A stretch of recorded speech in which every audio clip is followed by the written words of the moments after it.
de número 15. Quantos irmãos localizam? Eu vou aqui externar a minha gratidão a Deus de estar em 2022 pela primeira vez aqui, voltando a esta casa de adoração.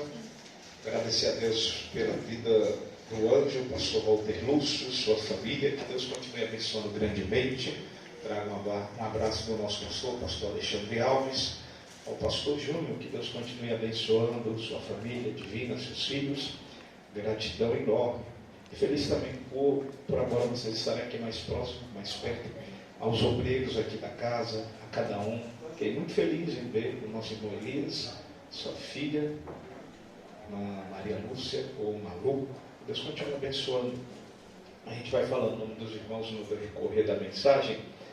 Êxodo capítulo de número 4, versículo de número 15. Quem encontrou me deu um sinal dizendo glória a Deus. Glória a Deus. Diz assim: e tu, isso aqui é Deus falando com Moisés, e tu lhe falarás e porás as palavras na sua boca, e eu serei com a tua boca, e com a sua boca ensinando-vos o que haveis de fazer. E ele falará por ti ao povo, e acontecerá que ele te será por boca, e tu lhe serás por Deus. Toma, pois, esta vara na tua mão, com que farás os sinais. Versículo 18. Então, depois de Deus conversar com Moisés, Moisés voltou para Jetro, que era o seu sogro, e lhe disse: eu irei agora e tornarei a meus irmãos que estão lá no Egito, para ver se ainda vivem. Disse, pois, Jetro a Moisés: vai em paz. Disse também o Senhor a Moisés em Midian: vai, volta para o Egito, porque todos os que buscam a tua alma morreram. Tomou, pois, Moisés, quem mais? A sua mulher e seus filhos. Então veja bem, Moisés pega a sua mulher e seus filhos, e os levou sobre um jumento, e tornou à terra do Egito. E Moisés tomou a vara de Deus na sua mão. Versículo 21. E disse o Senhor a Moisés: quando voltares ao Egito, atentas que faças diante de Faraó todas as maravilhas que tenho posto na tua mão. Mas eu endurecerei o seu coração, para que não deixe ir o povo. Então dirás a Faraó: assim diz o Senhor, Israel é meu filho primogênito, e eu lhe tenho dito: deixa-me ir o meu filho, para que me sirva. Mas tu recusaste deixá-lo ir. Eis que eu matarei a teu filho, teu primogênito. E aconteceu que no caminho, você já leu isso aqui várias vezes, presta atenção. E aconteceu que no caminho, numa estalagem aonde ele se alocava, que o Senhor o encontrou e o quis matar. Matar quem? Moisés. Então Zípora tomou uma pedra aguda, em algumas traduções cortante, e circuncidou o prepúcio do seu filho, e o lançou a seus pés e disse: certamente me és um esposo sanguinário. E desviou-se dele. Então ela disse: esposo sanguinário, por causa da circuncisão. Disse também o Senhor a Arão: vai ao encontro de Moisés ao deserto. E ele foi e o encontrou no monte de Deus e o beijou. Tome seu assento, por gentileza. Glória a Deus, aleluia.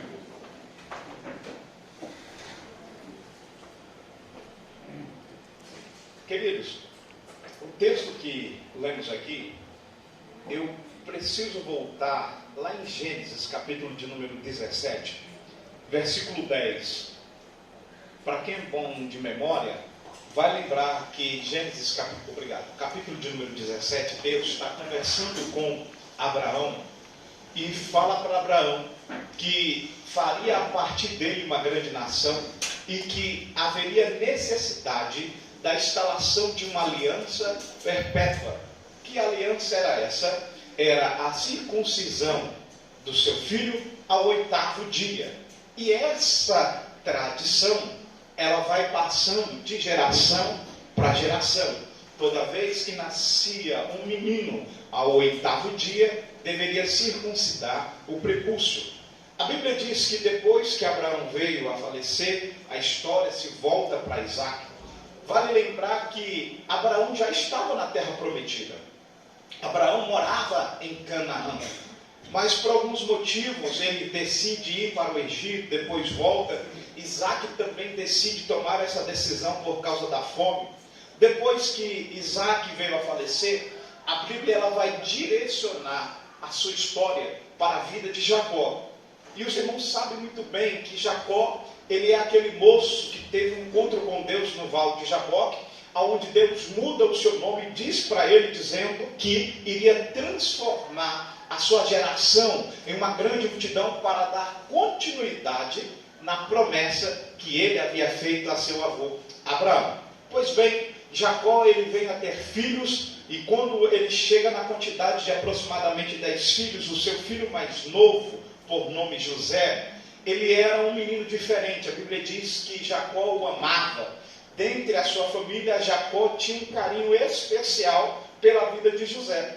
E certo dia, na hora da refeição, José vai conversar com a sua família, onde eles estão ali assentados na roda da mesa, e diz: pai, eu tive um sonho, e nesse sonho eu vi que os feixes de trigo dos meus irmãos se encurvavam diante do meu feixe de trigo. E os irmãos não gostam, porque já naquele primeiro momento dava-se a entender que, como em qualquer outra família, a família de Jacó tinha alguns problemas, e dentre eles o ciúme entre os seus irmãos.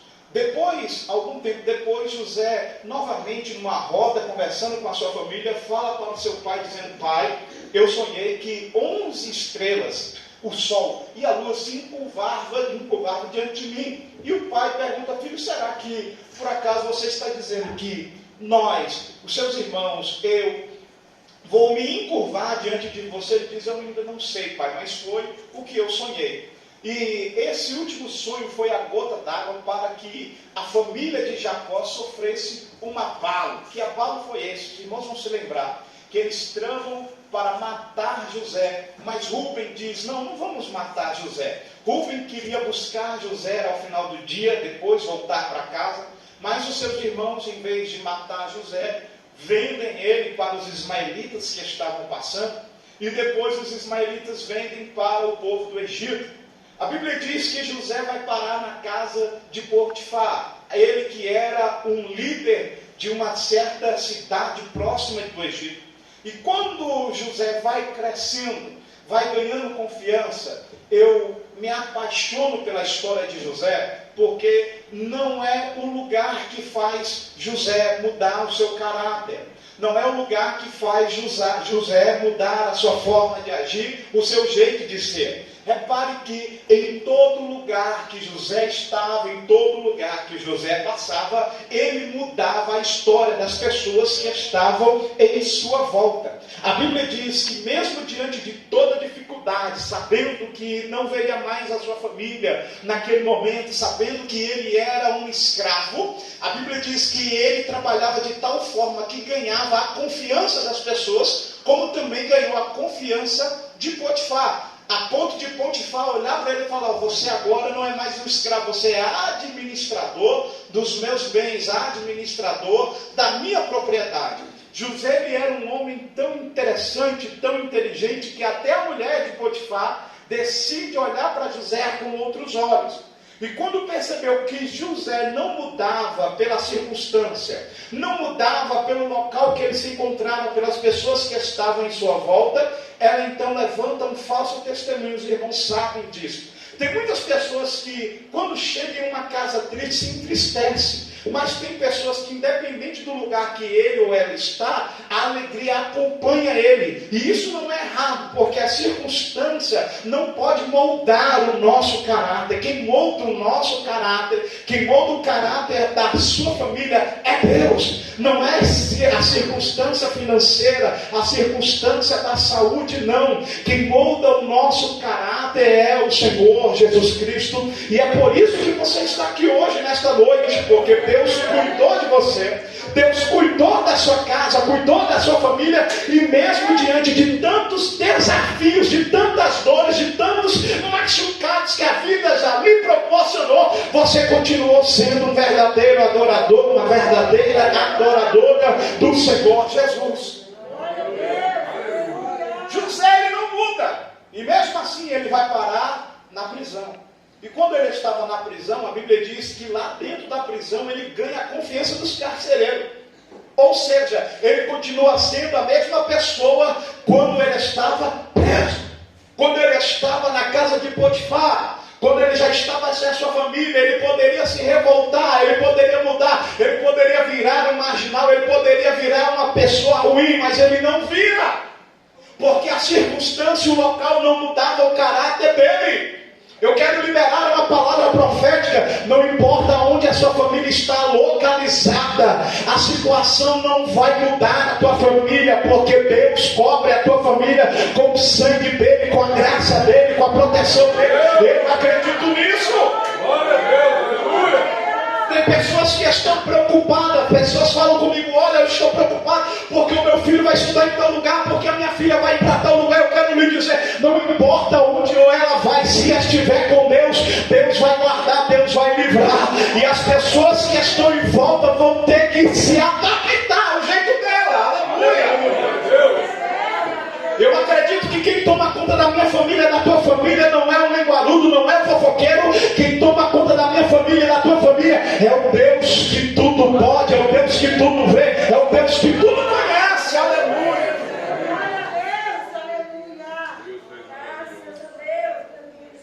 E ele ganha a confiança do carcereiro. E aí, alguns dias depois, ele vai ter algumas revelações, algumas interpretações de alguns sonhos que contaram para ele. Os irmãos conhecem a história. Vou encurtar. José se torna governador do Egito. José cresce. Pouco tempo depois, nós estamos lá na nossa na igreja, estamos em uma leitura bíblica anual, onde temos um grupo para debater. E muitas pessoas, quando chegou nessa passagem aqui, que José, ele vê os seus irmãos entrar dentro do Egito para comprar comida, porque não tinha o que comer, a Bíblia diz que ele corre, ele vai se esconder, porque ele não aguentava ver os seus irmãos ali, e começa a chorar. Porque naquele dia se cumpriu o que Deus havia falado para ele, quando ele ainda estava lá na casa de seu pai Jacó. A Bíblia diz que o povo de Israel entra dentro do Egito com aproximadamente 70 pessoas. E essas pessoas vai trabalhando, vai conquistando e vai crescendo. Só que 400 anos depois, aproximadamente, o povo já não sabe mais quem é José, apesar que o corpo dele ainda continuava lá dentro do Egito, embalsamado. O povo já não conhecia mais a história dos faraós que eram aliados do povo hebreu. E eles começaram a perceber que o povo de Israel estava crescendo demais. Sabe aquela história que quanto mais bate, mais cresce? As pessoas falam isso do omelete e de outras coisas mais. Era o que a Bíblia diz a respeito de Israel. Quando Faraó percebeu, 400 anos depois, que o povo de Israel estava crescendo, ele falou: opa, vamos maltratar, vamos machucar. Mas a Bíblia diz que quanto mais machucavam, quanto mais maltratava, mais o povo crescia. E eu vou repetir, não é um local que vai atrapalhar o nosso crescimento. Deus está me incomodando para dizer isso aqui para pessoas. Você pode estar aqui, pode estar no Nordeste, pode estar no Sul, no Centro-Oeste, aonde você estiver. Se Deus estiver com você, aonde tu colocar a planta do teu pé, Deus vai entrar, Deus vai abençoar, Deus vai fazer grandes coisas. Não importa se no teu trabalho tem macumbeiro, tem feiticeiro, tem caluniador, tem fofoqueiro. Se Deus te colocou lá, acredite que Deus tem poder para lhe honrar lá na frente de todas as demais pessoas. Eu acredito que Deus, Ele sabe o que faz. E esse faraó fala: vamos matar todo menino que nascer. E falou para as parteiras, falou: se nascer homem, mata, entrega para matar. Só que a mãe de Moisés, Joquebede, quando percebeu que o seu filho era um menino, o escondeu por aproximadamente 3 meses. Esse é o cenário que Moisés nasceu. Um povo que tinha uma promessa, que foi parar dentro do Egito, um povo que crescia, um povo que prosperava, mas que agora estava ameaçado de morte todas as crianças. E a sua mãe desesperada pega o seu filho, coloca no Rio Nilo. Quando a filha de Faraó vai banhar, encontra, pega aquela criança, a sua irmã Miriam, que estava observando, chegou perto dele e falou: olha, eu sei que você não tem leite, mas eu conheço uma hebreia que tem leite. Pega o menino e leva de volta para a mãe dele. Olha o que Deus faz. E a filha de Faraó: tudo bem, leve para amamentar, vamos ficar aqui, vamos manter o contato, mas depois ele vem para cá. E a Bíblia diz que Moisés volta para o Egito, cresce dentro do Egito, ele é treinado no ensino do Egito, e ele cresce. E quando ele percebe uma injustiça que estava acontecendo, ele acaba matando um egípcio, ele então decide fugir. E ele vai parar perto da terra de Midian, casa com a sua esposa, Zípora. Ele é aceito na tribo, na parentela de Jetro, e é tratado como um filho. E por isso que um dos versículos que nós acabamos de ler, Zípora olha para ele e fala: você é como um irmão sanguinário, um irmão de sangue. Porque ele foi recebido como um filho dentro da casa de Jetro. E certo dia, quando ele está pastoreando as ovelhas, Deus resolve aparecer para ele em forma de uma sarça ardente. Os irmãos conhecem, capítulo de número 3. E fala: Moisés, eu quero que você vá libertar o meu povo, porque o meu povo está sofrendo. Eu vou cumprir o que eu prometi para Abraão, o que eu cumpri para Isaac, o que eu prometi para Jacó. Eu vou cumprir. E ele, sem entender, mas sabia, porque era passado de geração em geração, todos os ensinos. Tudo que Deus havia falado com Abraão, Moisés já tinha ouvido falar. Apesar que não tinha vivência, não tinha experiência. Foi a primeira vez que Deus se manifesta para Moisés. E aí Deus fala: olha, você vai fazer dessa forma. E aí chegamos no capítulo de número 4 que acabamos de ler.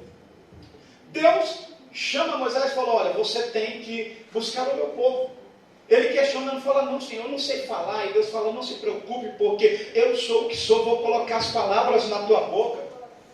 O fato de Moisés não saber falar se baseava principalmente porque Moisés cresceu na cultura egípcia.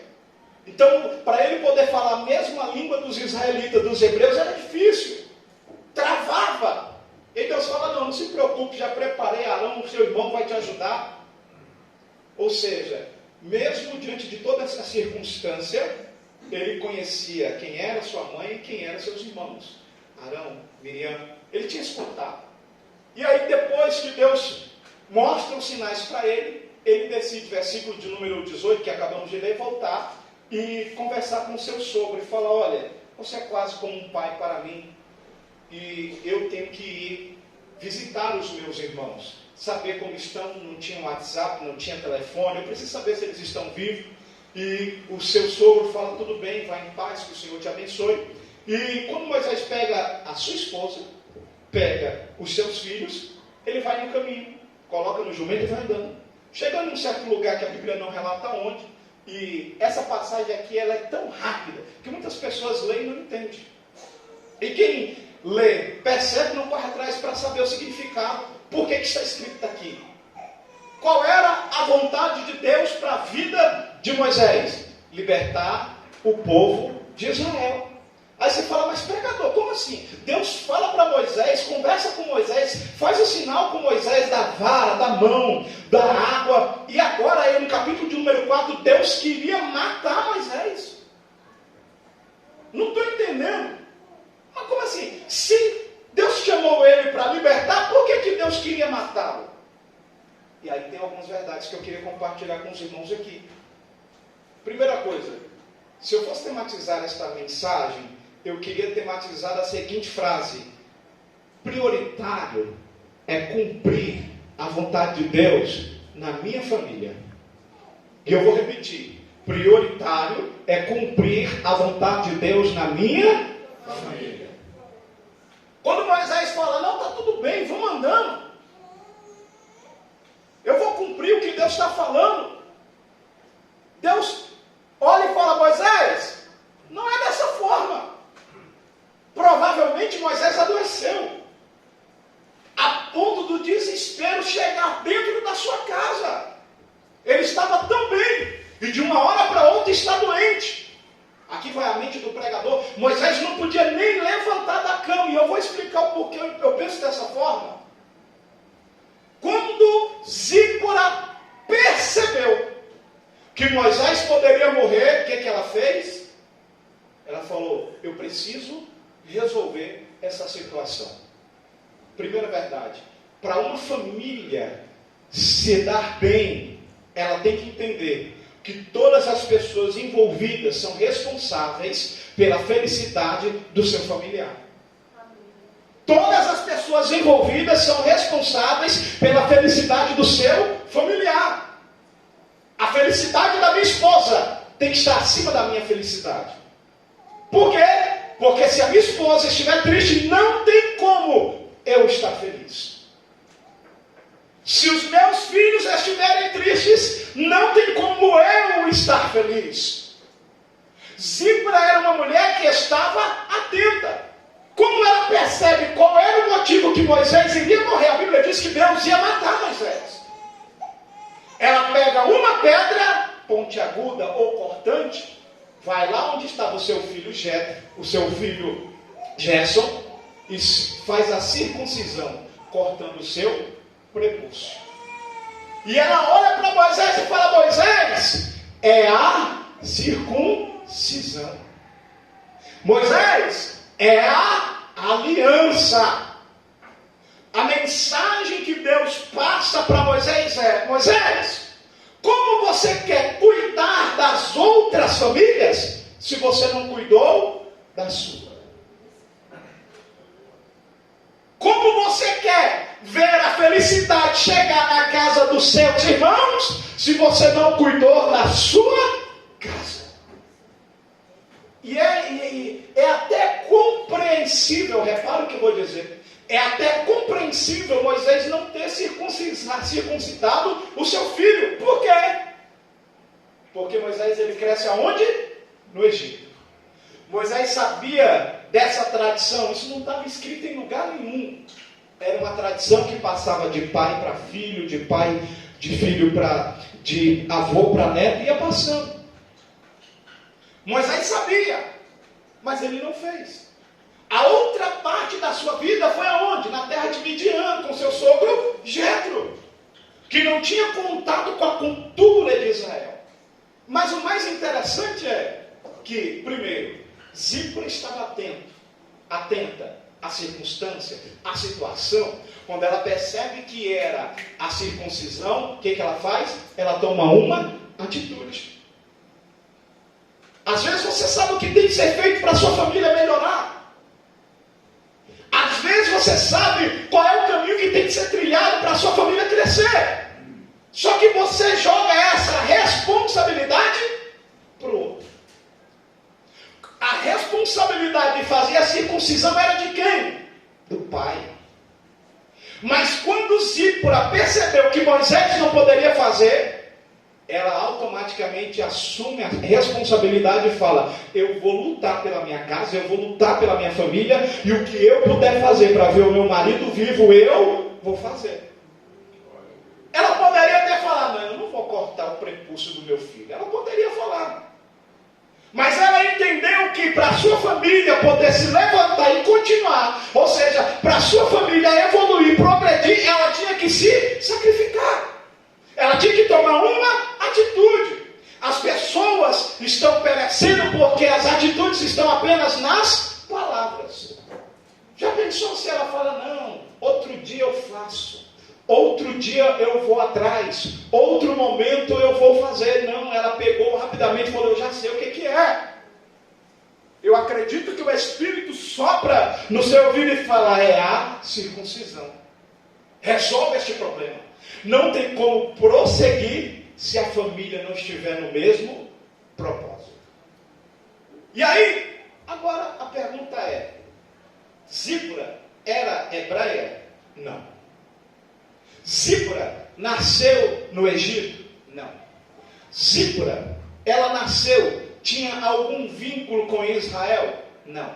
Mas por que Zípora sabia da circuncisão? Porque havia diálogo na casa de Zípora. Quem é que um dia falou para ela que era necessário circuncisar o seu filho ao 8º dia? Moisés. Como é que uma casa vai evoluir? Como é que uma casa vai crescer se não há diálogo? Se não há comunicação? Comunicação é diferente de entrevista. A comunicação, eu tenho um emissor da mensagem, eu tenho um receptor da mensagem.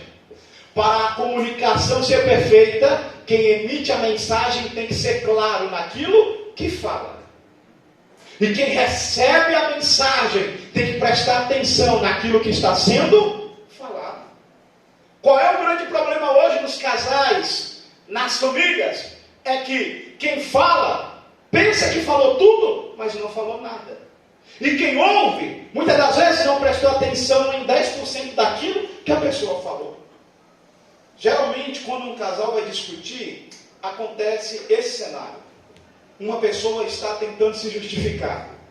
Quem deveria estar ouvindo, não consegue entender, prestar atenção na mensagem, porque já está preparando a resposta que deve falar para o outro. Por quê? Não, eu não posso ficar por baixo dele. Eu não posso ficar por baixo dela. Eu tenho uma razão. Eu quero que a minha razão se sobressaia. Eu quero lhe dizer algo. Não queira que a sua razão seja maior do que a sua felicidade. Não queira que a sua razão ocupe o lugar do amor, da paz e da esperança dentro da sua casa. Se Zípora fosse dar lugar à razão, ela não ia circuncidar o seu filho Gerson, porque era obrigação de Moisés. Mas naquele momento, o amor que ela tinha pela sua família, a obediência que ela tinha ao Deus de Moisés, mesmo sem conhecê-lo, foi maior. Então, existem algumas áreas na nossa casa, na nossa família, que tem que ser administrada, e uma dessas áreas é a comunicação. A comunicação, para os que são casados aqui, preste atenção, isso vai desde o casal novo ao casal mais ancião. Qual é o plano, qual é o projeto para 2022? Já parou para conversar? O que vai fazer? Conversando com uma irmã, ela me falando do problema que tinha no seu casamento, ela falava porque nós não tínhamos comunicação. O marido chegava no dia no carro e falava, mulher, eu comprei este carro. E ela falava, como assim? Você comprou? Com que dinheiro? Como vamos pagar? Não havia comunicação. Cobramos demais e não nos preocupamos com quem está do nosso lado. A minha vontade vem em primeiro lugar. O meu pensamento vem em primeiro lugar. Esta mensagem aqui é para refletirmos. Quando eu ministro sobre família, eu tenho o maior cuidado para que quem está me ouvindo entenda o que eu estou falando. Tem que ter comunicação. O que vamos fazer? Como vamos criar os nossos filhos? Qual é o comando que os nossos filhos vão entender quem é que manda aqui dentro de casa? O que nós temos hoje é uma sociedade que os filhos não sabem quem é que manda. Porque não tem comunicação. Quando o esposo pensa em fazer, a mulher já fez e vice-versa.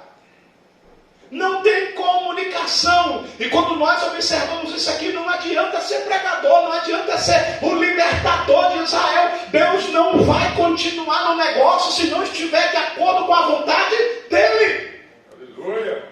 Glória a Deus. Conversando com a minha esposa sobre esse texto aqui, nós ficamos meditando várias horas. E ela falou, mas como assim? Por que Deus ia matar? Eu falei, olha, se Deus quisesse matar Moisés e tivesse matado, ele ia levantar outra pessoa, porque não existe ninguém insubstituível para fazer a vontade de Deus aqui na terra. Você acredita nisso? As pessoas podem olhar para você, podem não te valorizar, porque te julgam pelo que você é, te julgam pelo que você tem, mas eu quero lhe dizer, se Deus lhe chamou para ser o sacerdote da tua casa, para ser a sacerdotisa da tua casa, se Deus lhe chamou para conduzir a tua família, pega este cajado e fala, Senhor, eu quero a tua presença comigo nesta jornada, até onde o Senhor me permitir eu vou levar, eu vou fazer com que a minha família seja a família mais feliz na face da terra, independente do que as pessoas venham falar, independente do que as pessoas venham pensar, independente do que eu venha ter de material dentro da minha casa, o que for necessário fazer, eu vou fazer. Eu vou andar de joelho na tua presença para ver os meus filhos de pé, cantando, adorando, buscando, exaltando, glorificando, exaltando ao teu nome, Jesus. Urabassuba calamabarabacebe calamanto. Urabacalamadarabrassubi calamandaracebe. Eu vim aqui para lhe dizer que a tua família é prioridade no teu ministério, é prioridade dentro da tua casa. Ei, homem, a felicidade da tua mulher é mais importante do que a felicidade de quem pesca contigo, de quem joga futebol contigo. A felicidade dos seus filhos é mais importante do que a cultura, que imagina que filho tem que ser escravo. Não, eu quero lhe dizer, a tua casa será a casa de bênção, será a casa de alegria. Eu vou repetir mais uma vez, a tua casa será a casa de bênção, será a casa de alegria. O teu filho vai ter prazer de entrar na tua casa e dizer: obrigado, Deus, pelo meu pai, obrigado, Deus, pela minha mãe. O teu marido vai ter prazer de dizer: obrigado, Senhor, pela mulher que tu me deste. Aleluia.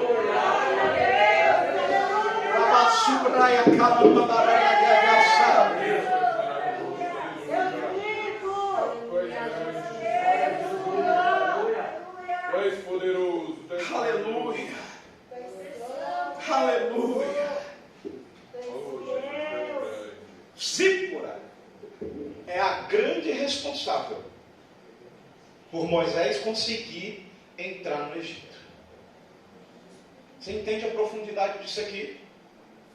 As pessoas falam de Moisés, pregam sobre Moisés, grandes foram os feitos de Moisés, mas se não fosse a esposa dele, Moisés tinha ficado lá naquele estaleiro, morto. O que eu quero lhe dizer é: valoriza quem é que Deus colocou do teu lado. Valoriza a pessoa que Deus colocou para lhe proporcionar esta caminhada. Na tua família, dificuldade você vai encontrar, mas as dificuldades foram feitas para serem vencidas, superadas. Se você prestar atenção no texto, quando Moisés está escrevendo, o que Deus fala para Moisés? Deus fala: olha, tu vai entrar na terra do Egito, tu vai falar com o faraó, mas eu endurecerei o seu coração. Como assim? O Senhor está me chamando para libertar o povo e o Senhor está dizendo que vai endurecer o coração do faraó? Sim. Porque o meu povo, Moisés, precisa ter experiências comigo. Sendo da forma que foi, sendo do jeito que foi, eu já vou encerrar por aqui. O que aconteceu quando Moisés subiu no monte? Passou 40 dias e Arão ficou no cume do monte, no pé do monte, perdão. Eles falaram: olha, morreu, não vai voltar mais não. Com toda a experiência, tinham passado pelo vale de Refidim, guerreado contra os amalequitas, Deus havia dado a vitória, e falou: e aí? Não tem jeito, vamos construir um bezerro. Pegaram os brincos, os outros que trouxeram do Egito, e fizeram ali um bezerro. Eu não vou entrar nesse aspecto. O que eu quero dizer é: as dificuldades que nós enfrentamos é para forjar a nossa experiência. Eu tenho certeza que você é mais forte do que ontem.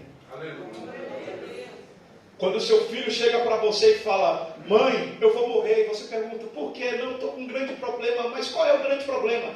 Não, mãe, é porque a minha unha quebrou. O que você faz?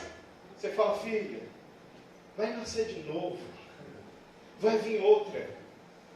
E você sabe que o que ela está enfrentando ainda não é nada, em vista das dificuldades que ela pode enfrentar, seja da parte de Deus, seja da parte humana. Porque a Bíblia diz que Deus prova aquele que ama. Então, as dificuldades que nós enfrentamos lá atrás foram responsáveis para hoje se encontrar aqui nesta igreja a pessoa forte que você é. E eu vim aqui para te dizer: não desista da tua família. Aleluia. E eu vou encerrar esta mensagem repetindo esta frase: não desista da tua família. Aleluia. A tua família tem potencial para ser a melhor família.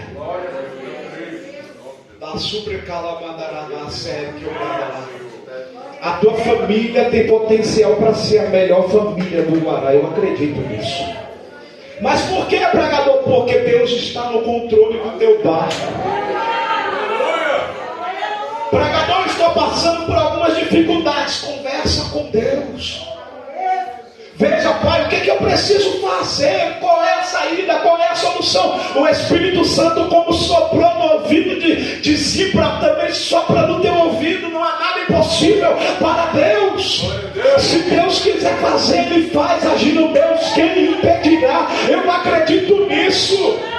Por mais difícil que esteja, talvez o teu marido não está na igreja, o teu filho está passado, talvez a tua mulher não acredita mais em Deus. Eu quero lhe dizer, não desista, continue acreditando, porque ele é o único referencial que tem, é você. E se você desistir dela, quem é que vai lutar por ele? Quem é que vai lutar por ela? Zípora não desistiu de Moisés, Zípora não desistiu do seu filho, e Deus teve misericórdia de Moisés, expulsou a enfermidade. Moisés se levantou para conquistar o Egito, e é o que vai acontecer na sua casa, na sua família. Você vai se levantar, vai sacudir a poeira. O que passou ficou para trás, e o que vem pela frente são as misericórdias, são as bênçãos, as conquistas de Deus para a sua família. Fica de pé. Aleluia, Jesus. Fica de pé. Tu és poderoso, aleluia. Oh, Espírito Santo, Deus. Tu és grande, Jeová. Aleluia.